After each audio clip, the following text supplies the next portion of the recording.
जय हिंद दोस्तों, welcome to जॉबटेरिया। आशा करते हैं कि आप लोग अच्छे होंगे, स्वस्थ होंगे। एक बार फिर आप सभी का बहुत बहुत स्वागत करते हैं, बहुत बहुत अभिनंदन करते हैं आपके अपने जॉबटेरिया परिवार में। झारखंड में बीईओ पोस्ट भर्ती 2025 आने वाली है दोस्तों, यानी झारखंड में झारखंड प्रखंड शिक्षा पदाधिकारी के पद पर जो है भर्ती आने वाली है। तो इस वीडियो में मैं आपको बताने वाला हूं कि इसका एग्ज़ाम पैटर्न क्या रहने वाली है, सिलेबस क्या रहेगी। इस सारे पॉइंट को इस वीडियो में डिटेल वे में एक्सप्लेन करेंगे। तो वीडियो पे अगर अंत तक वॉच करते हैं तो ये सारी इन्फॉर्मेशन आपको मिलने वाली है। उससे पहले चैनल पर दोस्तों अगर फर्स्ट टाइम जुड़े होंगे तो चैनल को ज़रूर सब्सक्राइब करके बेल बटन प्रेस कर लीजिएगा, ताकि इसी तरह के इन्फॉर्मेटिव वीडियोज़ का जो है नोटिफिकेशन आप तक मिलती रहे। जी हाँ दोस्तों, बात करें अगर इस भर्ती की तो देखिए, विभाग ने जो है अवर शिक्षा सेवा नियमावली के प्रारूप को अंतिम रूप दे दिया है। यानी अवर शिक्षा सेवा नियमावली बनकर तैयार है और यहाँ पे अंतिम रूप दे दिया गया है नियमावली में। यानी बहुत जल्द जो है प्राइमरी स्कूलों में पठन पाठन के लिए बीईओ की भर्ती होनी है। अब चलिए सिलेबस की बात करते हैं। तो देखिए, एग्ज़ाम पैटर्न आपको कुछ इस प्रकार से रहने वाली है। उससे पहले देखिए दोस्तों, यहाँ पे जो है झारखंड सरकार स्कूली शिक्षा एवं साक्षरता विभाग द्वारा अधिसूचना जो है बहुत पहले ही इस भर्ती से संबंधित जारी कर दी गई थी।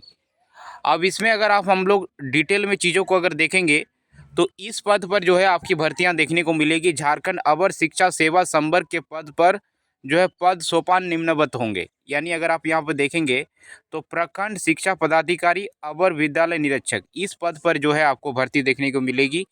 जिसमें अगर आप यहाँ पे देखेंगे तो वेतनमान आपका जो है ग्रेड पे आपका जो है यहाँ पे आप देखेंगे तो 4200 का ग्रेड पे है। लेवल जो है यहाँ पे 5 की जो है यहाँ पे आपको देखने को मिलेगा। उसके साथ साथ ये जो आपका ग्रुप है, ये बी ग्रुप की जो है भर्ती है, जिसमें अगर श्रेणी की बात करें तो अराजपत्रित श्रेणी में ये भर्ती आएगी। उसके बाद दूसरे पद की अगर बात करें तो सहायक शिक्षा अधीक्षक, ये भर्ती भी आपको देखने को मिलेगी। जिसमें अगर आप यहाँ ग्रेड पे देखिएगा तो 4600 रुपये की ग्रेड पे है। लेवल 7 की जो है यहाँ पे वेतनमान आपको मिलने वाला है। और ये भी आपका बी ग्रुप की भर्ती रहने वाली है। और यहाँ पे अगर श्रेणी की बात करें तो अराजपत्रित श्रेणी में ये आता है। देखिए, भर्ती और नियुक्ति किस प्रकार से होने वाली है। तो झारखंड अवर सेवा अंतर्गत प्रखंड शिक्षा पदाधिकारी या अवर विद्यालय निरीक्षक के रिक्त पदों की सीधी नियुक्ति द्वारा भरा जाएगा। अवर सेवा संवर्ग के पद पर नियुक्ति उनके मूल कोटि यानी बेसिक ग्रेड के वेतनमान में ही होगी। उच्च योग्यताधारी होने के आधार पर किसी उच्च वेतनमान में नियुक्ति नहीं की जाएगी। ये जो है आपकी कंडीशन है भर्ती की। उसके साथ साथ अगर नेक्स्ट पॉइंट को देखेंगे तो इसमें बताया गया है कि इस संवर्ग में नियुक्त किसी भी पदाधिकारी का अपने संवर्ग अंतर्गत कार्यरत पद एवं कोटि के अनुरूप किसी भी जिले में स्थानांतरण एवं पदस्थापन किया जा सकेगा। यानी आपका जो यहाँ पे अगर सिलेक्शन होता है तो आपको कहीं भी यहाँ पे जो है पोस्टिंग आपको मिल सकती है और आपका कहीं भी जो है यहाँ पे ट्रांसफ़र किया जा सकता है। यहाँ पे ये बताया गया है। इसके साथ साथ इस संवर्ग में नियुक्त किसी भी पदाधिकारी को आपने वही स्थानांतरण की बात है। दूसरे पॉइंट को अगर देखेंगे तो झारखंड अवर शिक्षा सेवा के रिक्तियों के विरोध सीधी नियुक्ति तथा प्रोन्नति से भरे जाने वाले पदों में कार्मिक प्रशासनिक सुधार तथा राजभाषा विभाग झारखंड रांची द्वारा इस संबंध में निगत नियमों के अनुरूप आरक्षण प्रावधान लागू होंगे। यानी आरक्षण का नियम का भी इसमें इस भर्ती में पालन किया जाएगा। अब चलिए, रही बात यहाँ पे बात कर लेते हैं आपका नेक्स्ट पॉइंट जो कि इम्पोर्टेंट है आपका यहाँ पे क्वालिफिकेशन से संबंधित। देखिए दोस्तों, आपका क्वालिफिकेशन अगर आप यहाँ पे देखेंगे तो आपका कुछ इस प्रकार से रहेगा। न्यूनतम 50% अंकों के साथ स्नातक, बीटेक, बीबीए, बीसीए, एलएलबी एवं 2 वर्षीय बीएड होना चाहिए। साथ ही साथ अथवा न्यूनतम 50% अंकों के साथ स्नातक, बीटेक, बीबीए, बीसीए, एलएलबी एवं 2 वर्षीय बीएड विशेष शिक्षा में यानी स्पेशल एजुकेशन में होना चाहिए। इसके अलावा दूसरा है न्यूनतम 50% अंकों के साथ स्नातक, बीटेक, बीबीए, BCA, LLB एवं 4 वर्षीय B.Ed। उसके साथ साथ BSc.Ed या फिर B.Ed या फिर BSc.Ed, इसमें से कोई भी अगर आपके क्वालिफिकेशन है तो आप यहाँ पे एलिजिबल होंगे।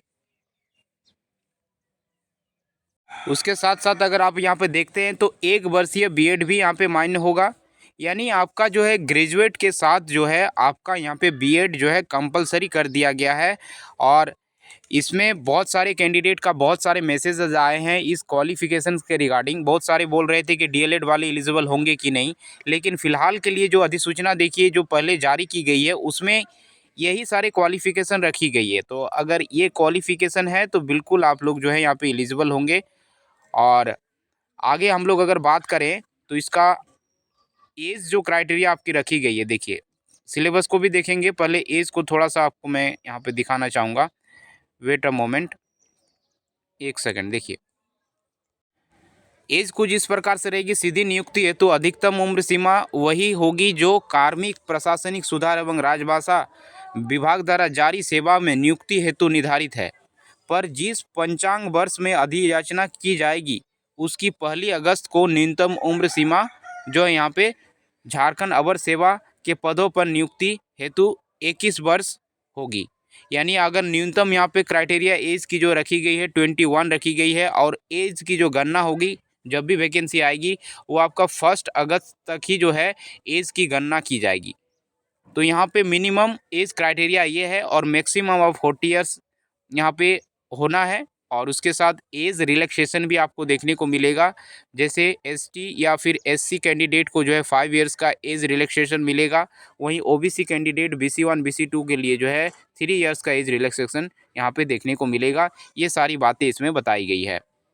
अब यहाँ पे अगर देखेंगे तो परीक्षा की संरचना विषय का निर्धारण निम्नवत होगा। देखिए परीक्षा आपका कुछ 3 पत्रों में लिया जाएगा और ये MCQ बेस्ड परीक्षा होने वाली है, जिसमें फर्स्ट पत्र की अगर बात करें तो यहाँ पे आप देख सकते हैं झारखंड कर्मचारी चयन परीक्षा स्नातक स्तर संचालन संशोधन नियमावली 2023 एवं समय समय पर यथा संशोधित में प्रावधानित क्षेत्रीय जनजातीय भाषा में से किसी एक भाषा की परीक्षा विकल्प के आधार पर अभ्यर्थी दे सकते हैं। यानी जो क्षेत्रीय और जनजातीय भाषा है जैसे खोटा हो गया, कुड़माली हो गया, आपका हो गया, नागपुरी, संथाली, मुंडारी, बांग्ला, हिंदी, तो ये सभी जो 15 क्षेत्रीय और जनजातीय भाषा है उसमें से कोई भी आप जो है एक सेलेक्ट कर सकते हैं पत्र 1 के रूप में, जिसमें आपका कुल अंक जो है यहाँ पे देख सकते हैं 100 आपको देखने को मिलेगा।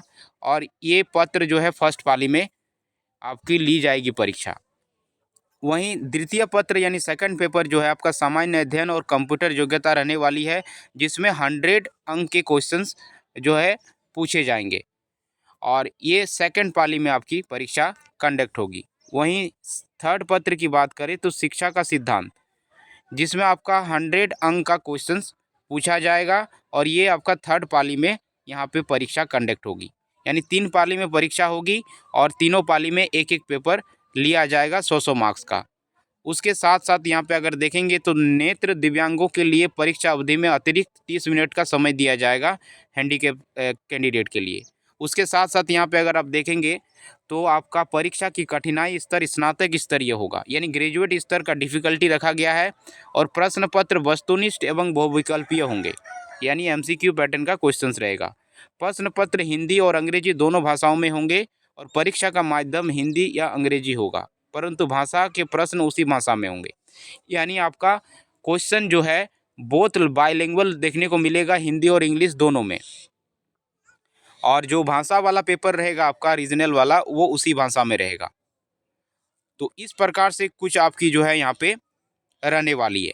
अब सिलेक्शन प्रोसेस में अगर आप यहाँ पे देखेंगे तो आपका मेधा सूची किस प्रकार से तैयार की जाएगी, तो यहाँ बातें बताई गई कि प्रथम पत्र भाषा में कार्मिक प्रशासनिक सुधार तथा राजभाषा विभाग के संकल्प संख्या 3928 दिनांक 11/8/2020 द्वारा वर्गवार निर्धारित न्यूनतम अर्हता लाना अनिवार्य होगा। इस विषय में न्यूनतम अर्हता अर्जित करने के उपरांत ही अन्य विषयों की उत्तर पुस्तिका की जांच की जाएगी और इसका प्राप्तांक मेधा सूची के निर्माण में नहीं जोड़ा जाएगा। यानी फर्स्ट पेपर जो रहेगा दोस्तों, ध्यान दीजिएगा, फर्स्ट पेपर जो रहने वाला है क्षेत्रीय और जनजातीय भाषा वाला, वो आपका क्वालिफाइंग रहने वाला है। यानी वो आपका मेरिट में मार्क्स नहीं जुड़ेगा, जस्ट उसमें जो है आपको क्वालिफाई करना है।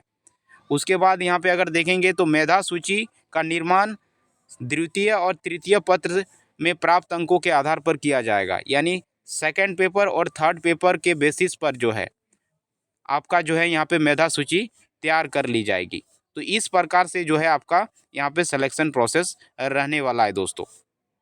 इसके जैसे ही आपका नोटिफिकेशन, इसका डिटेल नोटिफिकेशन आएगा, जब ये इसका जो है फॉर्म अप्लाई का डेट निकलेगा तो एक डिटेल नोटिफिकेशन आएगा, उसमें आपका डिटेल जो है सब्जेक्ट वाइज जो है आपके टॉपिक वाइज जो है डिटेल सिलेबस जारी किया जाएगा। अभी इसका कोई डिटेल सिलेबस जारी नहीं किया गया है।